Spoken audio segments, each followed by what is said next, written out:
Prostatic adenocarcinoma, जिस तरह हमने उसकी रिपोर्ट किस तरह से करनी है, हमें टाइप लिखनी होगी कि SNR वाला है, डक्टल है या मिक्स्ड है या कोई और उसकी सब टाइप है, अगर स्मॉल सेल वगैरह, ग्लीजन ग्रेड, ग्लीजन स्कोर, ये चीज़ें हमने लिखनी होती हैं। परसेंटेज लिखनी होती है हमने, ग्रेड 4 या 5 कितनी है।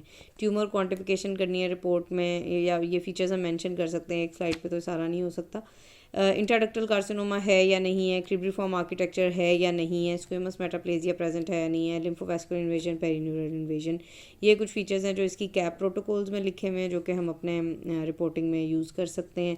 इसके बाद ये है कि कुछ फीचर्स जो हमें स्मॉल बायोप्सीज में आइडेंटिफाई करने में हेल्प करते हैं कि ये जो है कार्सिनोमा है वो ये है पेरीन्यूरल इन्वेजन। ठीक है, इंडिविजुअली इनमें से कोई भी नहीं होगा, इनमें से कोई ना कुछ ओवरलैप होगा, क्योंकि एट टाइम्स बिनाइन जो ग्लैंड्स है वो भी जो है नर्व्स के आसपास आ जाते हैं, तो इनके साथ बाकी फीचर्स को भी हम कंबाइन करेंगे। पेरी न्यूरल इन्वेजन एक इंपॉर्टेंट फैक्टर है। ग्लोमेरुलेशंस, जैसे कि ये है ग्लैंड्स ग्लोमेरुलाई की शक्ल के बन रहे हैं। इसके बाद है म्यूसिनस फाइब्रोप्लेजिया, जैसा कि ये बना हुआ है यहाँ पे, म्यूसिनस फाइब्रोप्लेजिया, ये ग्लैंड्स के अंदर अंदर आ रहा है इस तरह से। और बेजोफिलिक सिक्रीशंस के बीच में जो सिक्रीशंस हैं यूजुअली प्रोस्टेट में इओसिनोफिलिक होती हैं, जो कॉन्क्रीशंस होती हैं, प्रोस्टेटिक कॉन्क्रीशंस, तो इसमें बेजोफिलिक सिक्रीशंस जो है बीच में आना शुरू हो जाएंगी, या फिर क्रिस्टलॉइड्स आना शुरू हो जाएं। और जो कॉर्पोरा माइलेशिया है जो है वो तो हमें पता है कि है वो ज़्यादा हेल्पफुल होता है हमें बताने में कि ये बिनाइन प्रोसेस है, लेकिन अगर ये और कॉर्पोरा जो है वो यूजुअली पिंक होता है, इओसिनोफिलिक होता है, जबकि अगर ये बेजोफिलिक होना शुरू हो जाए तो फिर हमें थोड़ा सा मेलिग्नेंसी की तरफ सोचना होता है।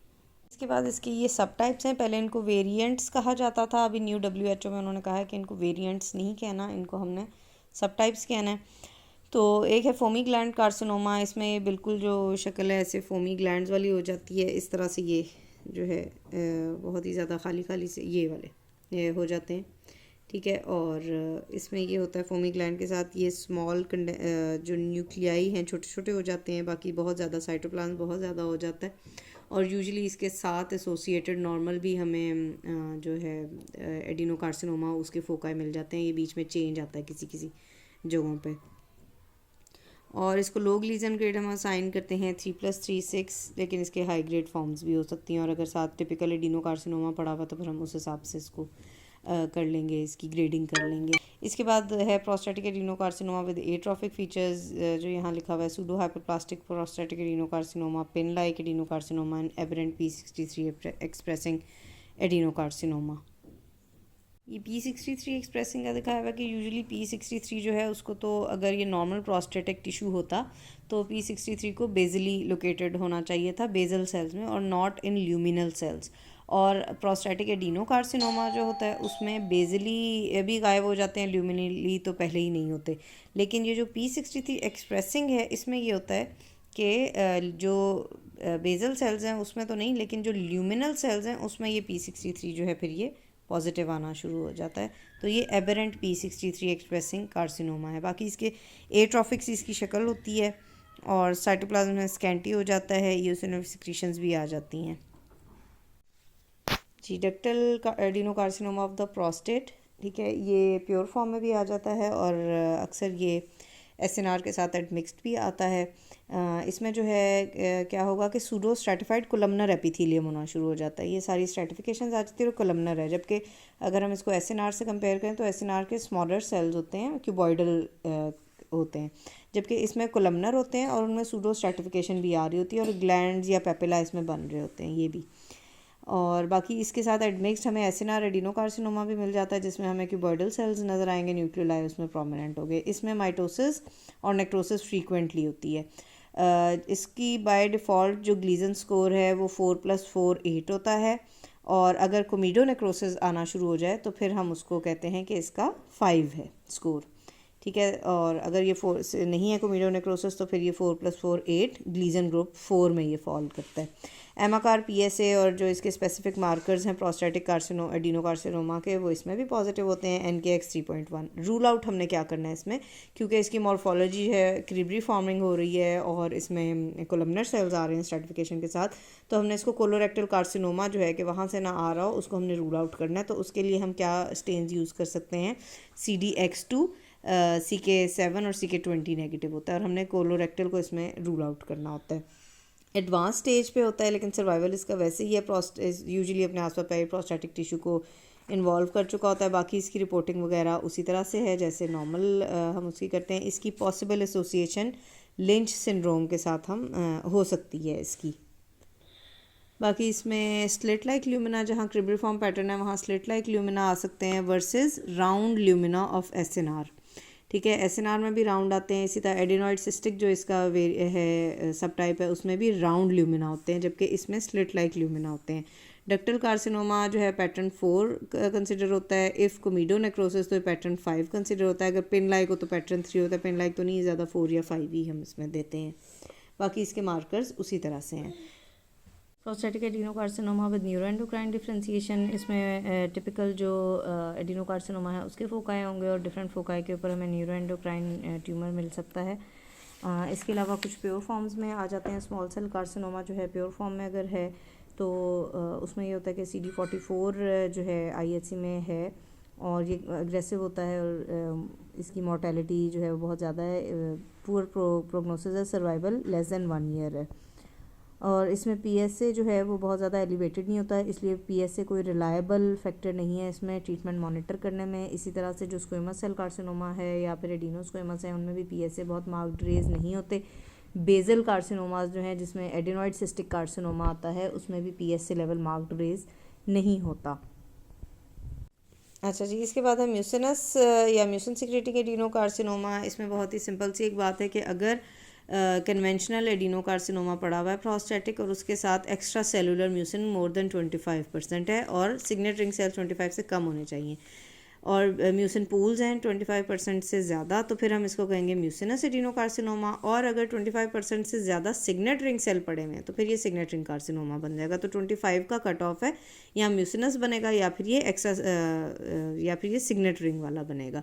दूसरा इसमें यह है कि अगर mucinous adenocarcinoma admixed with prostatic carcinoma आए तो फिर तो हम इस चीज़ में कह सकते हैं कि प्रोस्टेटिक एडिनोकार्सिनोमा है और कहीं कहीं इसमें म्यूसिनस वाले फोकाए आ रहे हैं।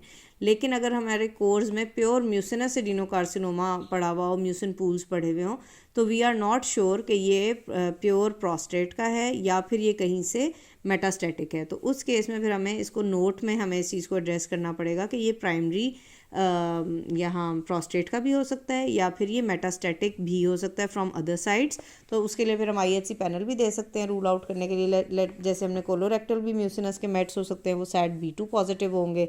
ब्लैडर का है तो वो GATA3 पॉजिटिव होगा। प्रोस्टेट का जो अपना है वो एमाकार पॉजिटिव होगा। लंग से अगर मेट्स आए हैं तो TTF1 पॉजिटिव होगा। पैंक्रियास से आया तो DPC4 जो है हम उसको दे देंगे कि वो होगा। लॉस ऑफ DPC4 होता है, पॉजिटिव नहीं। DPC4 की हम टेस्टिंग कराएंगे।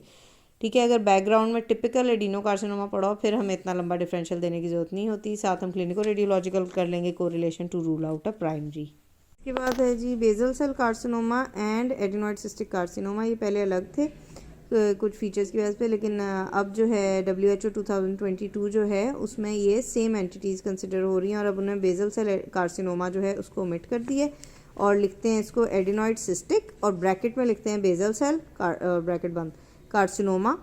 और फीचर्स इसके उसी तरह से हैं जैसे स्लाइवरी ग्लैंड में एडिनॉइड सिस्टिक कार्सिनोमा होता है और इसमें और बेजल सेल हाइपरप्लेजिया जो है उसमें हमने डिफरेंशिएट करना होता है। डिफरेंशिएटिंग फीचर्स क्या हैं कि अगर एक्सटेंसिव इन्फिल्ट्रेशन हो, इन्फिल्ट्रेटिव ग्लैंड्स हो, एक्स्ट्रा प्रोस्टेटिक एक्सटेंशन हो रही है, PNI नेक्रोसिस या मेटास्टैटिक अगर है तो फिर हम इसको कंसिडर करते हैं कि ये एडिनॉइड सिस्टिक ही होगा। बाकी पहले कुछ डिफरेंसेस थे। BCL2 ये अभी भी पॉजिटिव है, अब ये दोनों सेम हो गए हैं और मिब रीअरेंजमेंट्स कुछ केसेस में हैं, लेकिन ये कि BCL2 पॉजिटिविटी जो है वो एडिनॉइड सिस्टिक कार्सिनोमा का फीचर है। लिम्फोएपिथेलियोमा लाइक कार्सिनोमा है, बस उसका ये है कि एग्रेसिव होता है और इसमें ईबर से रिलेटेड नहीं है, ऑल्दो इसकी मॉर्फोलॉजी कुछ नेजोफेंजियल से मैच करती है, लेकिन ये एडिनोकार्सिनोमा जो टिपिकल है उसके साथ मिक्स हुआ होता है। ये माइनर सी एंटिटी है। उसके बाद है सार्कोमेटॉइड कार्सिनोमा। इसमें स्ट्रोमा और एपिथेलियम जो है वो दोनों ही मिलिग्नेंट होते हैं और इसका जो मेन डिफरेंशियल हमने देखना होता है वो हम देखते हैं जो इसके स्ट्रोमल लीजन्स हैं वो हम आगे जब करेंगे स्ट्रोमल लीजन्स तो उसमें हम इसको देख लेंगे सार्कोमेटॉइड कार्सिनोमा को। बस इसमें यह है कि दोनों ही कंपोनेंट जो है वो मिलिग्नेंट होते हैं। इसी का वेरिएंट है प्लियोमॉर्फिक जाइंट सेल एडिनोकार्सिनोमा। ये मिक्स्ड होता है कन्वेंशनल के साथ, इसका पुअर प्रोग्नोसिस है और ज़्यादा ओल्ड पेशेंट है उनमें होता है। प्रायर थेरेपी की हिस्ट्री होती है और इसमें PIK3CA म्यूटेशन जो है वो आ रही होती है।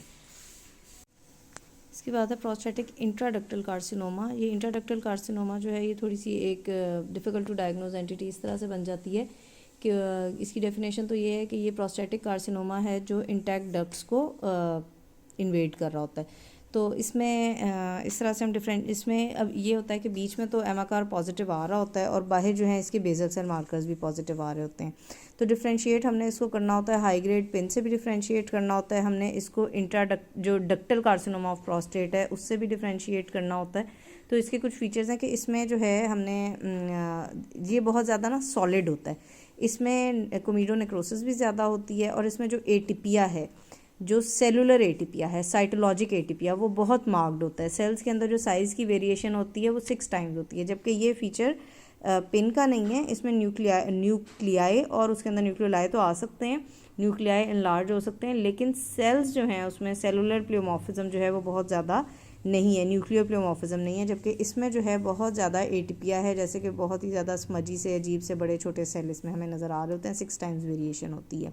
इसी तरह जो डक्टल कार्सिनोमा है वो हमने उसका भी देखा था कि वो कोलमनर सेल्स होते हैं और उनमें सूडो स्ट्रैटिफिकेशन आ रही होती है, तो ये इसका फीचर नहीं है। ये बहुत ज़्यादा सॉलिड होते हैं, इनके राउंडेड कॉन्टूर्स होते हैं तो ये इसके कुछ आइडेंटिफाइंग पॉइंट्स हैं। बाकी